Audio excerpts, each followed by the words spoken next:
Assalamualaikum dan salam sejahtera. Bersama saya Muhammad Azizi Rahim dalam Berita Pagi Sarawak edisi Sabtu 16 Oktober. Kita mulakan dengan perkembangan ini.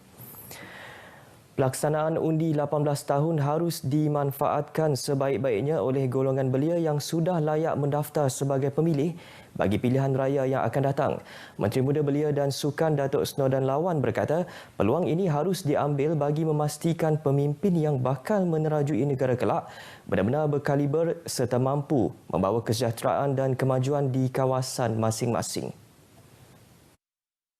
Berucap pada program ziarah belia di Balai Ringin Serian, beliau memberitahu sebanyak 4,700 tambahan jumlah golongan belia berumur 18 tahun ke atas layak untuk mengundi. Justru beliau berharap agar generasi muda di kawasan itu agar bersedia untuk memilih pemimpin yang bakal membawa pembangunan di kawasan mereka. Beliau yang juga ahli Dewan Undangan Negeri Balai Ringin turut mengingatkan golongan belia di kawasan tersebut agar sentiasa memastikan prosedur operasi standar SOP dipatuhi sepanjang fasa ketiga ini, terutamanya semasa melaksanakan aktiviti kemasyarakatan dan sukan. Dalam ucapan itu, Datuk Snodan turut memaklumkan mengenai perkembangan mini Stadium Balai Ringin yang dijangka siap sepenuhnya pada tahun depan bakal menjadi satu mercu tanda baharu di kawasan berkenaan. Selain menyediakan fasiliti sukan bagi anak-anak muda mempamerkan bakat dalam bidang sukan dan seterusnya bagi mewakili kawasan Balai Ringin.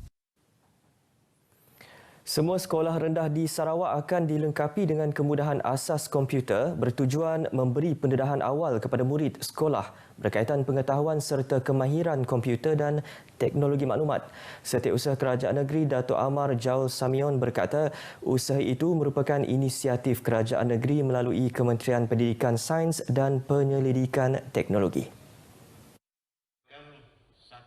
Datuk Amar Jaul Samion berkata semua 1,265 sekolah rendah akan dibekalkan dengan 3 hingga 25 unit komputer bergantung pada bilangan murid di sesebuah sekolah. Unit komputer tersebut mempunyai fungsi akses internet atau internet in the box yang mana kandungan atau bahan pembelajaran terlebih dahulu telah dimasukkan dalam set komputer berkenaan.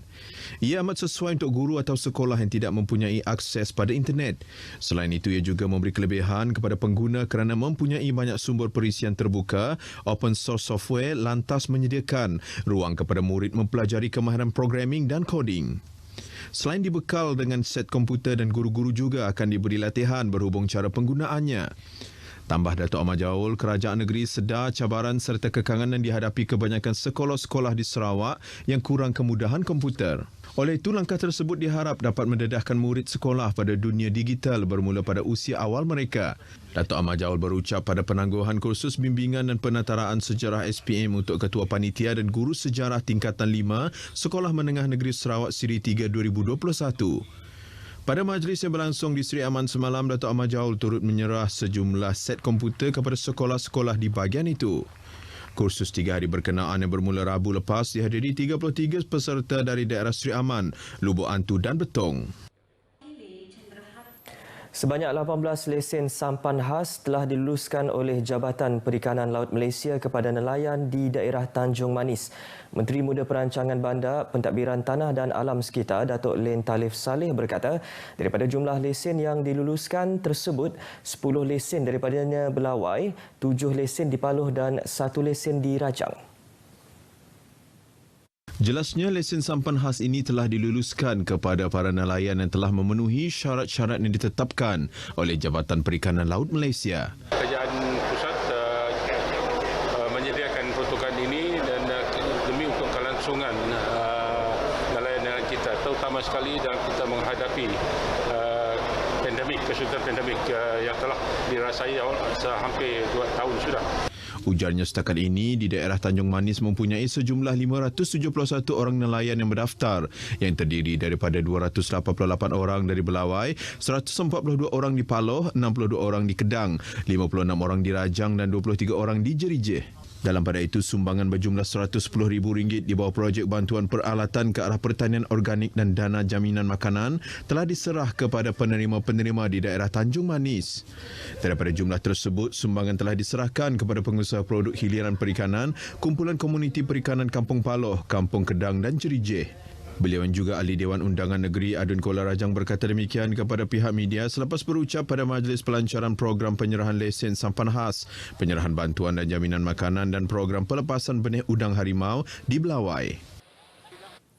Ke arah mempertingkat perkhidmatan Jabatan Pendaftaran Negara JPN, bas mobile bergerak di JPN Sarawak ditubuhkan telah menerima lebih 17,000 permohonan dokumen pengenalan diri sejak pelaksanaannya pada tahun 2014.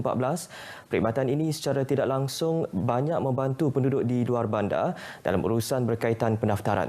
Ikuti kupasan lanjut yang disediakan oleh wartawan Noriza Chow.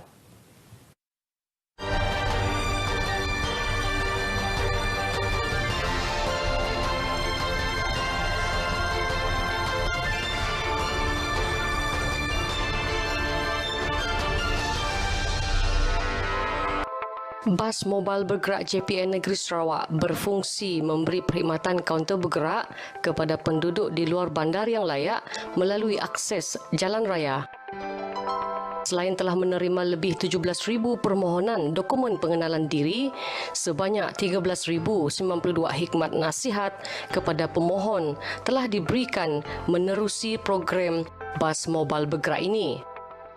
Antara perkhidmatan yang ditawarkan adalah permohonan MyKad 12 tahun, cabutan daftar kelahiran, cabutan daftar kematian, permohonan gantian MyKad selain cetakan kad dengan chip MyKad.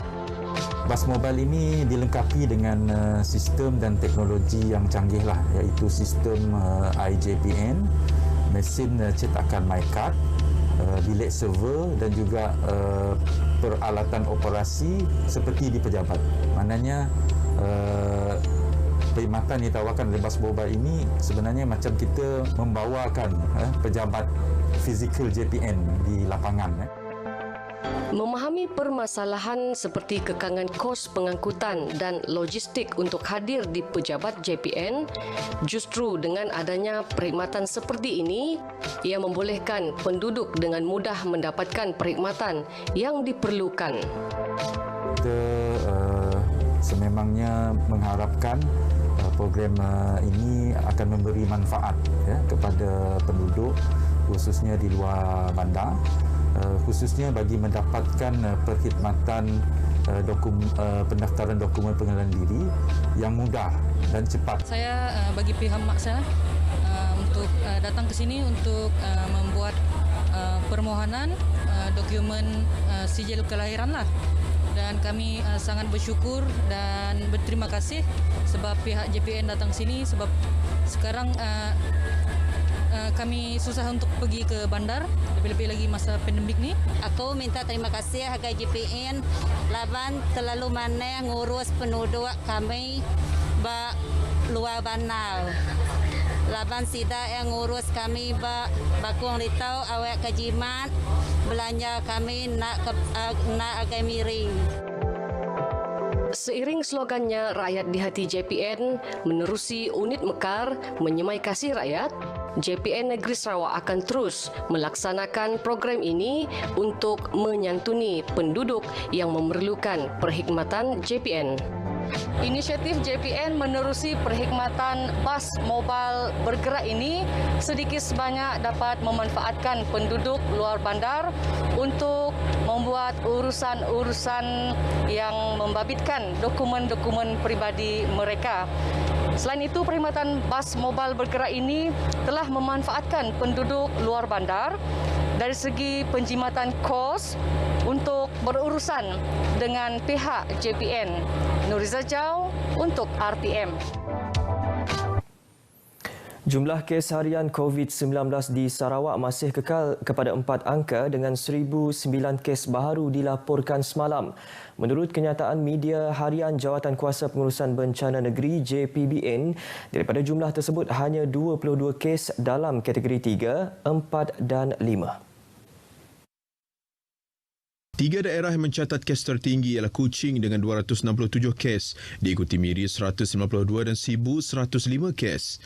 Dalam pada itu, 12 kes kematian turut dilaporkan dengan tarikh kematian antara 5 hingga 13 Oktober. Semua kes berumur antara 32 dan 94 tahun. Tiada kluster baru diisytiharkan dan 3 kluster pula ditamatkan iaitu kluster Bijongon Bau, kluster Tinuar Kelekut Subis, kluster Nangas Sesamak Selangau.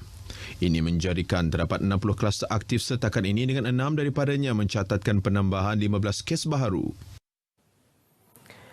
51 keluarga pelajar berpendapatan rendah Sekolah Kebangsaan SK St. Joseph Miri menerima sumbangan bakul makanan daripada Persatuan Bekas Pelajar Sekolah St. Joseph Miri. Menteri Pengangkutan Datuk Sri Lee Kim Shin yang merupakan penasihat persatuan tersebut yakin usaha persatuan itu dapat membantu keluarga B40 pelajar sekolah yang terjejas akibat COVID-19. Sehubungan itu, Datuk Seri Lee Kim Shin menyeru dan menggalakkan masyarakat menyokong usaha ini dan bersama membantu mereka yang terjejas, malah ada yang hilang pendapatan sejak COVID-19 melanda negara. Beliau berkata demikian setelah menyempurnakan majlis serahan bantuan bakul makanan itu di SK St. Joseph Miri. Bantuan bakul makanan tersebut merangkumi antaranya makanan kering seperti beras, biskut dan minyak masak. Turut serta dalam majlis itu ialah pengerusi Persatuan Bekas Pelajar Sekolah St. Joseph Miri, Encik Gerald Goh dan Yang di-Pertua PIBG SK St. Joseph Miri, Goh Ser Seng. Seorang lelaki mengalami kecederaan di bahagian jari selepas tangannya tersepit pada mesin penggelek tepung di sebuah kilang membuat roti di Jalan Muara Tuang, Kota Samarahan semalam. Menurut laporan Pusat Gerakan Operasi PGO, Jabatan Bomba dan Penyelamat Sarawak, pihaknya menerima panggilan mengenai kejadian itu pada pukul 10.35 pagi. Seramai 7 anggota dengan sebuah jentera dan van dari Balai Bomba dan Penyelamat Kota Samarahan digegaskan ke lokasi kejadian. Laporan PGO menyatakan tangan lelaki berumur 22 tahun itu berjaya dikeluarkan dengan selamat oleh anggota bomba menggunakan peralatan khas. Lelaki berkenaan kemudiannya dihantar ke Hospital Umum Sarawak untuk rawatan lanjut. Sekian berita pagi Sarawak edisi 16 Oktober. Dalam kegembiraan pulang ke pangkuan orang tersayang, pastikan anda mengutamakan kebersihan diri, kerap cuci tangan dengan sabun dan air. Semoga kita selamat dari ancaman COVID-19. Saya Muhammad Aziz Rahim, jaga diri, salam hormat.